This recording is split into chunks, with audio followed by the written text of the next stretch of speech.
La FIFA demande l'arrêt du processus électoral à la FIFA jusqu'à nouvel ordre et puis les pays d'Afrique de l'Ouest réunis en sommet sur le Mali réclament aujourd'hui à la junte un retour rapide des civils au pouvoir, une transition civile et des élections d'ici 12 mois en échange d'une levée progressive des sanctions. Bonsoir et bienvenue dans le journal. Après le rejet de la candidature de Didier Drogba, la FIFA demande l'arrêt immédiat du processus électoral et ce jusqu'à nouvel ordre. L'élection du nouveau président était prévue le 5 septembre prochain. La FIFA pointerait du doigt le climat délétère de la dernière assemblée de la commission électorale qui n'aurait pas eu l'occasion de reprendre les travaux en toute quiétude.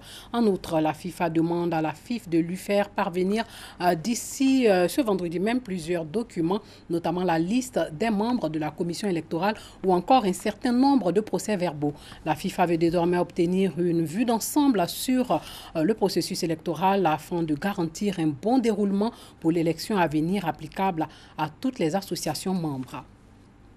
Autre chose à présent, des femmes réunies autour d'une foire commerciale dénommée Foire Bloom. L'idée, accélérer l'autonomisation de la femme, une idée de l'ONG Bloom. Cette première édition se veut un cadre de rencontres, d'échanges et de ventes pour des femmes venues de différentes contrées. Le reportage de Bintou Pekele commenté par Pargasso Rokoni. Un marché en plein cœur de la commune du Plateau. Ne vous méprenez pas. Il ne s'agit pas d'un nouveau marché construit par la mairie du Plateau, ni par le district d'Abidjan, mais bien de la foire commerciale de l'ONG Bloom. Elle vise à promouvoir les produits locaux des membres de l'ONG en vue de leur autonomisation. Ces dames-là, l'ONG leur a apporté un apport pour faire une première activité. Et la présidente, Mme Danielle Idegoué, a réfléchi et a demandé mais quel canal avons-nous pour que ces dames-là puissent vraiment tirer profit de l'aide qui leur a été apportée. C'est en ce sens-là qu'elle a pensé avec toute son équipe d'organiser la foire de l'ONG Bloom. L'objectif, c'est de permettre à la femme ivoirienne de couches défavorisées de se prendre en charge. Pour qu'aujourd'hui, elle ne soit pas là à compter forcément sur l'homme, mais que de ses propres moyens, elle puisse se battre et être quelqu'un demain. Environ 200 exposantes venues des différentes communes du district d'Abidjan et des villes de l'intérieur installées gracieusement aux frais de l'ONG Bloom. On a déjà un groupe déjà de l'année et la présidente a fait l'appel à ce qu'on vienne avec des marchandises, puisqu'on sait qu'à Abidjan ici, tout est importé. Donc on vous envoie de l'eau rouge naturelle, des marchandises naturelles. Habituellement, je vais à Yopougon. Aujourd'hui, je suis venue au plateau, je suis très contente. Vraiment, merci beaucoup. Je remercie ONG Bloom. On est ici, c'est la joie, on fait la fête, on vend et ça marche très bien. La place est cadeau, même les tables, les chaises, tout à Batam, c'est cadeau pour nous. Des consommables et non consommables, tout y est pour le bonheur des clients. Passants et travailleurs saluent l'initiative. Je suis venu faire des papiers à la solde. On fait savoir que de passer aux environs de 11 h. Bon, comme je ne peux pas aller à la maison, revenir, donc j'essayais de marcher même sans savoir qu'il y avait une manif ici. C'est ainsi que je me suis retrouvé ici. J'ai vu des produits qui, à mon sens, sont intéressants, notamment le sous-marin et puis le beurre de karité. Donc voilà, j'en ai pris pour mon usage personnel. L'ONG Bloom œuvre en faveur de l'épanouissement et l'autonomisation de la femme, mais surtout lutte pour la scolarisation de la jeune fille. Parlons santé, c'est le lancement des épreuves du concours d'entrée dans les écoles de l'Institut national de la formation des agents de santé, l'INFAS à Bouaké pour les sages-femmes et les infirmiers. Au total, 5097 sages-femmes et maïticiens affrontent aujourd'hui même ces épreuves. Le reportage de Kwadio Kwambi. INFAS de Bouaké, réfectoire numéro 2. C'est ici que le secrétaire général des préfectures a procédé au lancement des épreuves du concours d'entrée à l'Institut national de la formation des agents de santé, tout en les invitant à bannir toute idée de fraude. Ce matin, nous avons appelé les candidats à se concentrer sur leur copie et d'éviter d'être pris pour des cas de fraude. Pour le professeur Yao Nyangoran Victor, tout candidat bien préparé compte sur ses valeurs intrinsèques. La sérénité doit régner au niveau de ces candidats qui ont pris le temps de se préparer en arrivant à ce concours. Ces futurs sages-femmes et maïticiens subissent les épreuves de français, de culture générale, de la science de la vie et de la terre, le tout en 60 questions. Pour les candidates qui se sont prêtées à nos questions, les sujets sont à la hauteur de l'espérance. Nous espérons entrer à l'école de l'INFAS 2020. La bonne organisation du concours, selon le directeur de l'INFAS Antenne de Bouaké, requiert la multiplication des centres. Que l'État pense à ouvrir d'autres structures de composition à partir de l'expérience enrichissante de Bouaké. Compte tenu du contexte particulier de Covid, tous les candidats doivent se munir de leur cache-nez, tout comme les surveillants. Et pour ce qui concerne la rigueur dans la surveillance, nous leur avons dit d'éviter d'avoir des attitudes passives comme le fait d'être dans une salle et de lire un journal ou de manipuler les portables et de faire en sorte à respecter ces règles pour que le concours se déroule dans la transparence. Demain, ce sera le tour des infirmiers. Le réseau des femmes professionnelles unies du Conseil de l'Entente ne relâche pas l'effort de sensibilisation contre le coronavirus dans la commune d'Abobo, Port-Boué et dans plusieurs localités. Elles ont entrepris de sensibiliser par le moyen des langues locales des 5 pays qui constituent le Conseil de l'Entente, c'est-à-dire le Bénin, le Niger, le Burkina Faso et la Côte d'Ivoire. 1000 kits sanitaires ont été offerts dans chaque localité visitée. Franck Wadio.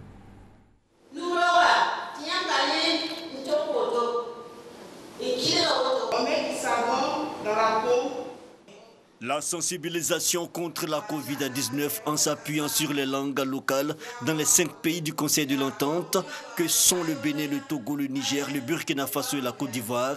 C'est la démarche choisie par le réseau des femmes professionnelles et unies du Conseil de l'Entente, REFPUS. Plusieurs localités sont ciblées, dont Azagué, Abobo et Port-Boué. C'est pas toutes nos sœurs, de façon générale, qui comprennent bien le français. Quand nous sommes allés sur le terrain, elles nous ont fait comprendre que c'est des gros français qu'on parle à la télé. Donc il fallait trouver une stratégie pour pouvoir procéder à une sensibilisation pour que le message puisse largement passer auprès de ces communautés-là. À l'étape de Port-Boué, plusieurs femmes ont répondu à l'appel du REFPUS, de quoi réjouir la représentante du maire et la sous-directrice des affaires sociales. L'essentiel de la formation a porté sur la prise en compte des gestes barrières dans les habitudes de tous les jours, car, contrairement à ce que l'on pourrait croire, le coronavirus est toujours d'actualité. Le message essentiellement a porté sur le nouveau comportement à avoir. On a rencontré ces femmes, on leur a fait comprendre que la maladie existe, que la maladie est réelle et qu'il faut changer ce comportement face à la maladie pour pouvoir faire barrière au virus. Et ces nouveaux comportements-là, c'est le lavage des mains, essentiellement le lavage des mains. Les participantes ont apprécié l'initiative. On est venus à Port-Boué ici, nous ont appris la propreté, comment porter nos masques par rapport à la pandémie Covid-19 qui est là, comment porter nos masques. 1000 kits composés de seaux pour le lavage des mains et des produits d'assainissement ont été offerts. Débutée depuis le 29 juillet dernier, cette opération a mobilisé en termes de dons plus de 10 millions de francs CFA. Notons que le réseau des femmes professionnelles et unies du Conseil de l'Entente existe depuis janvier 2014. De coronavirus, parlons-en. Plusieurs entreprises ont été touchées par la pandémie, des entreprises qui peinent à redécoller. Pour donner un coup de pouce aux chefs d'entreprise, une formation a été organisée par des experts et professionnels de l'accompagnement du développement des entreprises. Le thème, comment gérer son entreprise en période de crise. Selon une enquête diligentée par la Confédération générale des entreprises de Côte d'Ivoire, CGECI, dans cette période de crise sanitaire, 84% des entreprises ont vu leur chiffre d'affaires baisser de 25 à 50% sur la période de janvier à avril 2020. Plus de 50% des entreprises ne pourraient pas survivre au-delà de 3 mois en cas de continuité de la Covid-19. 15% des PME affirment que la crise a déjà entraîné la fermeture de leurs entreprises. Autant d'impacts qui ont poussé les professionnels et experts dans l'accompagnement de développement d'entreprises à initier une formation baptisée « Comment gérer une entreprise en période de crise ». Autrement dit, comment permettre aux patrons d'entreprise de se maintenir, sauver les emplois et à rentabiliser. Les modules étaient des modules sur la gestion d'entreprise, donc tant au niveau de la comptabilité, de la fiscalité, de la gestion de la trésorerie et de la structuration de l'entreprise. Je pense que les TPE, les très petites et les PME, les petites et moyennes entreprises peuvent s'en sortir. Il ne faut pas voir aussi la crise comme un frein au développement ou bien comme un frein à l'économie. Il faut aussi voir cette crise sanitaire comme une opportunité vers un nouveau chemin. Pour les chefs d'entreprise, cette rencontre vient à point nommé. Elle a été très enrichissante et j'encourage d'ailleurs Blue Group à multiplier ce genre d'initiatives. Il y a eu des thématiques très bien développées par des professionnels donc de la gestion, de la prévention de crise. En tout cas, nous avons vu comment est-ce qu'on pouvait prévenir une telle situation à l'avenir. Ce sont au total une vingtaine de chefs d'entreprise et de managers des TPME, PME, BTP et des autres secteurs d'activité qui ont pris part à cette première session de formation. La mutuelle autonome des enseignants de Côte d'Ivoire entend se positionner comme le leader des mutuelles en Côte d'Ivoire. Pour y arriver, elle met en place des outils informatiques pour dématérialiser les procédures et créer un meilleur suivi des prestations. Clément Boko est à la célébration du premier anniversaire de la mutuelle. Créée le 29 août 2019, la MAESI, mutuelle autonome des enseignants de Côte d'Ivoire, fête son premier anniversaire. Occasion pour les responsables de dresser le bilan des acquis et lancer les chantiers à venir. Si vous avez la CEMU plus la MAESI à la pharmacie, vous ne payez rien et ça c'est un avantage important. Nous avons également le deuxième produit qui permet une prise en charge de 80% dans les cliniques, dans la consultation jusque dans l'imagerie et tout le reste. Nous avons une couverture décès pour couvrir nos adhérents en cas de sinistre, décès, et jusqu'à leurs ascendants. Ils peuvent même inscrire un ascendant qui, lorsqu'il décède, nous le prenons en charge en donnant un petit quelque chose pour soutenir. Parce que nous avons vu que beaucoup de travailleurs sont tombés dans la pauvreté par le décès d'un parent. Parce qu'en ce moment-là, ils n'avaient pas les moyens, ils sont allés chez les margouillards et cela les a conduits à la pauvreté. Donc nous avons pris cela en compte dans la mutuelle pour essayer de combler ce vide-là. Ils ont été agréés en juillet dernier. Ils sont à leur premier anniversaire. Nous avons trouvé assez important de venir leur témoigner notre appui, notre accompagnement, notre volonté de les voir grandir comme aujourd'hui la MUFC, comme aujourd'hui les grandes assurances ou bien les grandes sociétés mutualistes qui existent sur notre territoire ivoirien, qui permettent aujourd'hui de booster la politique de protection sociale de l'État de Côte d'Ivoire. La MAESI revendique plus de 3000 adhérents et entend se positionner comme leader des mutuelles en Côte d'Ivoire. Notre chantier le plus grand, c'est dématérialiser nos prestations. C'est-à-dire faire en sorte que le mutualiste n'ait pas trop de paperasse à traîner. Et aujourd'hui, grâce à notre système informatique, vous pouvez adhérer en ligne, vous pouvez tirer vos bons en ligne partout où vous êtes sur l'ensemble du territoire, vous pouvez suivre vos prestations en ligne, vous pouvez cotiser en ligne sans vous déplacer. Avec cet instrument de solidarité et de prévoyance sociale, la MAESI vient en complément de l'assurance maladie universelle. La mutuelle autonome des enseignants de Côte d'Ivoire assure ses membres à hauteur de 70% dans les pharmacies. Elle dispose d'une liste de 322 pharmacies et cliniques partenaires et plus de 3250 médicaments remboursables avec une dématérialisation des prestations. Après le Premier ministre Ahmed Bakayoko, une délégation de l'ambassadeur de la paix Emmanuel Kouao s'est rendue à la Cour royale de Bonois pour apporter sa solidarité aux populations, mais surtout les inciter au vivre ensemble. L'ambassadeur de paix Emmanuel Kouao est allé à Bonois apporter sa compassion aux populations après les heurts des 2 dernières semaines. Il n'a pas manqué d'inviter les notables du royaume à la culture du vivre ensemble et du pardon. Que les Ivoiriens s'entretuent, ça peut être facile. Au moins de 10 minutes, on peut s'entretuer. Mais pour faire la paix, il faut prendre beaucoup de temps pour faire la paix. Moi, je pense que la Côte d'Ivoire a besoin de la paix. La vraie paix. Et si aujourd'hui, il y a la paix à Bonois, c'est grâce à la Côte d'Ivoire. Vous avez joué votre rôle de paix. Je tiens à vous dire merci en tant qu'ambassadeur de paix. Sa Majesté a déjà prononcé ce mot. Plus jamais ça sous son règne. Donc je pense que cet appel a été bien compris par la jeunesse, par la population. La vie a repris son cours normal à Bonois depuis quelques jours. Le marché de la ville grouille à nouveau de monde. Le transport aussi.